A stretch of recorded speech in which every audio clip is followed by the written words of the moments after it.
विद्यार्थियों, विगत अंक में हमने प्रियम वदः वशम वदः रूप सिद्ध किया था। आज हम इसके आगे उष्णभोजी यह रूप सूत्र उल्लेख पूर्वक सिद्ध करेंगे। उष्णभोजी, यहाँ पर उष्ण अम उपपद पूर्वक भुज धातु से सुप्पे जातौ ऋणि ताच्छील्ये, सुप्पे जातौ ऋणि ताच्छील्ये सूत्र से ऋणि प्रत्यय करेंगे। सुप्पे जातौ ऋणि ताच्छील्ये सूत्र क्या कहता है? जाति अर्थ से भिन्न सुबंत के उपपद होने पर धातु से परे ऋणि प्रत्यय हो जाता है यदि कर्ता का शील स्वभाव धृत हो। जाति अर्थ से भिन्न सुबंत के उपपद होने पर, ऐसे सुबंत के उपपद होने पर जो जाति अर्थ से भिन्न हो तो धातु से परे ऋणि प्रत्यय हो जाता है यदि कर्ता का शील और स्वभाव कर्ता का शील स्वभाव यदि यहाँ पर द्योतित हो रहा हो। तो यहाँ पर उष्णभोजी में उष्ण अम उपपद पूर्वक भुज धातु से सुप्पे जातौ ऋणि ताच्छील्य सूत्र से ऋणि प्रत्यय हम करेंगे, क्योंकि यहाँ पर कर्ता का स्वभाव द्योतित हो रहा है। उष्णभोजी, उष्ण भोजन वो करने वाला है, कर्ता का स्वभाव द्योतित हो रहा है, इसलिए यहाँ पर धातु से परे, भुज धातु से परे सुप्पे जातौ ऋणि ताच्छील्य सूत्र से ऋणि प्रत्यय हो जाएगा। उष्ण अम भुज और ऋणि, ऋणि में अनुबंध लोप होने पर इन शेष रहता है। ऋणि उपदेशे अजानुनासिक इत से अनुनासिक अच इकार की इत संज्ञा हो जाएगी और ण की आदि णकार की चुटु सूत्र से इत संज्ञा हो जाएगी। शेष रहेगा हमारा इन। तो अनुबंध लोप होने पर ऋणि में से इन शेष रहता है। उष्ण अम भुज और इन। कर्तृकर्मणो प्रतिसूत्र से यहाँ पर जो अम है इसको गस आदेश हो जाएगा। उष्ण गस भुज और इन। अब यहाँ पर पुगंत लघुपदस्य सूत्र से भुज के उ को ओ गुण हो जाएगा।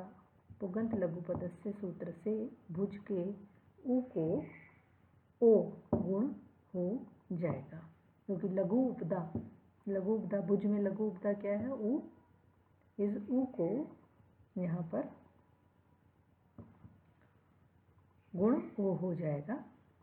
भोज, भोज। यहाँ पर सार्वधातु का अर्धातुकयों से गुण नहीं हो सकता, क्योंकि सार्वधातु का अर्धातुकय सूत्र सार्वधातु क्या आर्धातु परे होने पर इक अंत में है, जिस धातु के अंत में ई उ रील री हो वहाँ इगंत अंग को गुण करता है। यहाँ पर भुज धातु में अंत में जकार है, इक अंत में नहीं है, जकार है, इसलिए सार्वधातु का आर्धातुकयों से यहाँ पर गुण नहीं हो सकता है। यहाँ पर पुगंत लघुपदस्य च सूत्र, पुगंत लघुपदस्य सूत्र से भुज के उ को ओ गुण हो जाएगा। तो जब हम पुगंत लघुपदस्य सूत्र से भुज के उ को ओ गुण कर देंगे तो उष्ण गस भोज और इन। अब उपपद मतिंग से उपपद समास हो जाएगा और सुपो धातु प्रातिपदिकयों से सुप जो गस है उसका लुक हो जाएगा और हमारा रूप बनेगा उष्ण भोज और इन। अब उष्ण भोजिन हम संयुक्त कर देंगे तो भोज में जब इन मिला देंगे तो भोजिन रूप बन जाएगा। नकार जो है हमारा हलंत का रहेगा, उष्ण भोजिन। शौच सूत्र प्रवृत्त होगा। शौच सूत्र इनंत की उपदा को, यानी इन अंत में है जिसके, उसकी उपदा को दीर्घ कर देता है। यहाँ पर उष्ण भोजन में इन अंत में है और इनंत की उपधा इकार इकार हुई ह्रस्व इकार, इसको दीर्घ होकर हमारा रूप बन जाएगा उष्ण भोजिन। उष्ण भोजिन। अभी उष्ण भोजन जो हमने किया था उसमें ह्रस्व इकार था, पर जब हम सौचे सूत्र से इनंत की उपधा को, इनंत यानी इन अंत में है जिसके, उष्ण भोजन में इन अंत में है, इसलिए इसकी उपधा जो ह्रस्व इकार है उसको दीर्घ इकार होकर उष्ण भोजिन रूप हमारा बन जाएगा। जब उष्ण भोजिन रूप बन जाएगा तो कृत तद्धित समासाश्चय से प्रातिपदिक संज्ञा सुऔजस से प्रथमा भक्ति एकवचन में सु प्रत्यय करके उष्ण भोजिन और सु में से अनुबंध लोप होने पर स बचता है। अब सूत्र प्रवर्त होगा हलंग्याबभ्यो दीर्घात सुतिस्य प्रकृतम हल। यह सूत्र हम विगत अंकों में भी प्रयुक्त कर चुके हैं। हलंत, गयंत और आबंत से परे सु ती सी के अप्रयुक्त हल का लोप हो जाता है। तो यहाँ पर सु में से जो स है ये अकेला है, अकेला हल है, अकेला व्यंजन है, इसके साथ कोई स्वर आदि का प्रयोग नहीं किया गया है, इसलिए यहाँ पर इस स का लोप हो जाएगा और हमारा रूप बनेगा उष्ण भोजिन। उष्ण भोजिन और न लोपः प्रातिपदिकान्तस्य से नकार का लोप हो जाएगा और हमारा रूप बन जाएगा उष्ण भोजी। जैसे हमने यशस्करी विद्या रूप बनाया था, वहाँ पर यशस्करी से परे सु किया था और सु में से स बचा था, और वहाँ पर गीप, यशस्करी में गीप प्रत्यय था, तो इसलिए गयंत से परे गीप प्रत्यय से परे सकार होने के कारण हलंग्याबभ्यो दीर्घात सुतिस्य प्रकृतम हल से, जैसे यशस्करी में हमने अप्रयुक्त सकार का लोप कर दिया था, इसी प्रकार से यहाँ पर भी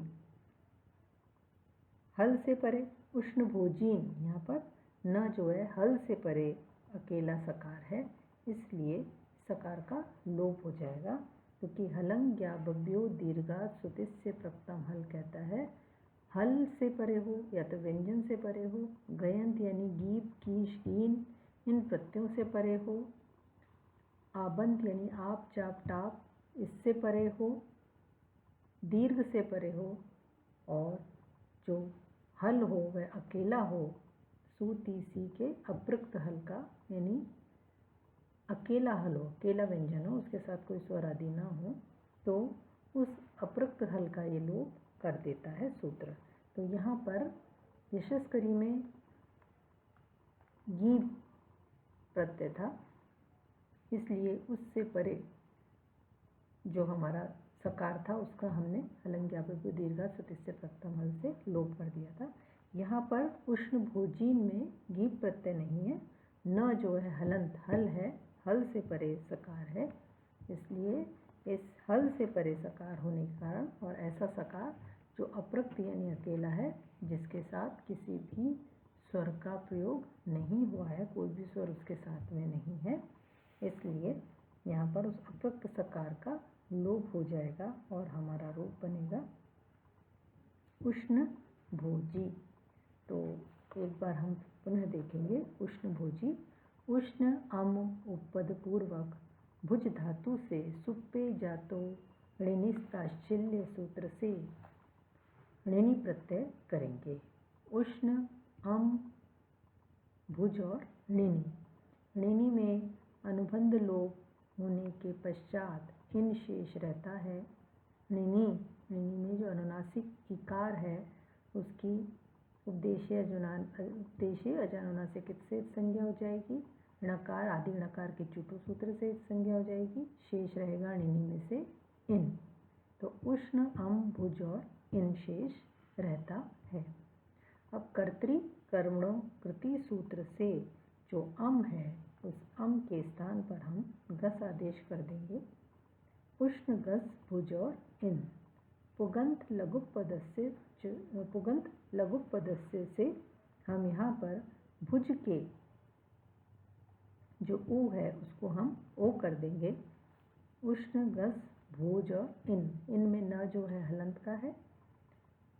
अब उष्ण भोज जो गस है, उष्ण गस भोज और इन में जो गस है इसकी उपपद बदेंग से उपपद समास हो जाएगा। हमारा रूप बनता है उष्ण गस भोज और इन, तो यहाँ पर उपपद मतिंग से उपपद समास हो जाएगा। उष्ण और गस जो हैं उपपद मतिंग से यहाँ पर इनका उपपद समास हो जाएगा।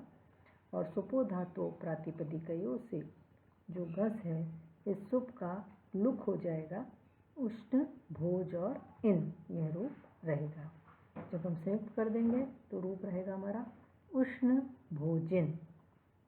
अब सौच सूत्र की प्रवृत्ति होगी जो इनंत की उपदा को दीर्घ करता है। इनंत यानी इन अंत में है, जिसके यहाँ पर उष्ण भोजिन में इन अंत में है, इसकी उपधा रस्वीकार है। इसको दीर्घ होकर सौच सूत्र से हमारा रूप बन जाएगा उष्ण भोजीन।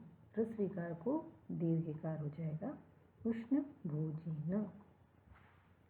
अब कृत तद्धित समासाश जैसे प्रातिपदिक संज्ञा करेंगे। सु औजस से प्रथम वक्ति एकवचन में सु प्रत्यय की प्राप्ति होगी। सु में से अनुबंध लोप होने पर स बचेगा, तो उष्ण भोजीन और स। अब सूत्र की प्रवृत्ति होगी हलं ज्ञापव्यो दीर्घात सुतिस्य प्रक्तम हल। न उष्ण भोजिन में जो न हल है, इससे परे अकेला जो सकार है उसका लोप हलं ज्ञापव्यो दीर्घात सुतिस्य प्रक्तम हल से हो जाएगा और हमारा रूप बनेगा उष्ण भोजी। तो इस प्रकार से यह रूप उष्ण भोजी रूप निष्पन्न होगा। परीक्षा की दृष्टि से भी यह रूप बहुत ही महत्वपूर्ण है और इसकी पूरी सिद्धि हमने आज समझ ली है। अन्य रूपों की सिद्धि हम